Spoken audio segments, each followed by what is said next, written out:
Të dashur qytetar, të respektuara media, sot jemi para jush për të denoncuar edhe një nga kontratat e turshme dhe skandaloze të nënshkruara nga ana e menaxhmentit aktual të komunës së Tetovës.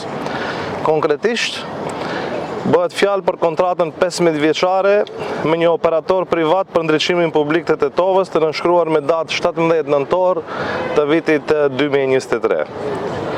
Sipas kësaj kontrate, operatori privat duhej që brenda 6 muajve nga data e nënshkrimit të zëvendësonte 8720 llamba ekzistuese me llamba të reja smart dhe LED, dhe ky afat është i kaluar prej kohësh. Por Tetova sot ende nuk ka ndriçim të modernizuar dhe qytetarët paguajnë fatura më të shtrenjta për ndriçimin publik në Tetovë. Çfarë ndodh ndërkohë me paratë e qytetarëve? Nga 10 milion denar në muaj që mblidhen nga taksa për ndriçimin publik, 85% shkojnë në xhepat e operatorit privat, ndërsa vetëm 15% mbeten për komunën e Tetovës.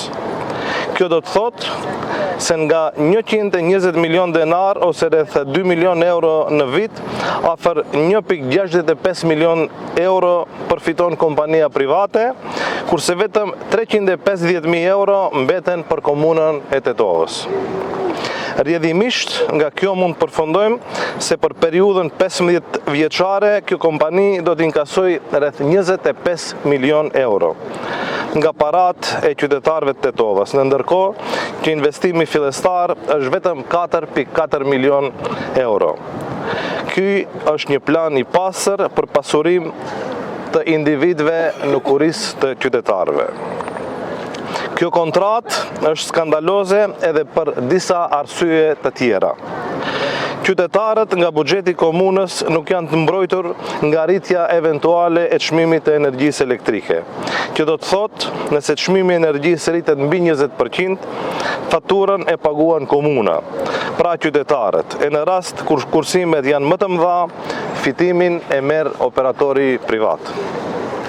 Me këtë kontratë garantohet monopol 15 vjeçar. Për një dekadë e gjysmë, ndriçimi publik i Tetovës është peng i një operatori të vetëm privat. Dhe pasuria publike në këtë rast vihet në rrezik. Pajisjet kalojnë që janë pronësitë komunës, vetëm pas 15 vitesh do kalojnë përsëri në pronësinë e komunës, në ndërkohë që janë në pronësitë të operatorit privat. Dhe sikur kjo të mos mjaftonte, kontrata përmban edhe një nen skandalos i cili lejon kompaninë e kontraktuar këtë kontratë t'ia transferoj ose thjesht mund t'ia dhuroj një kompani tjetër. Pra ndriçimi publik i Tetovës kthehet në një mall tregu.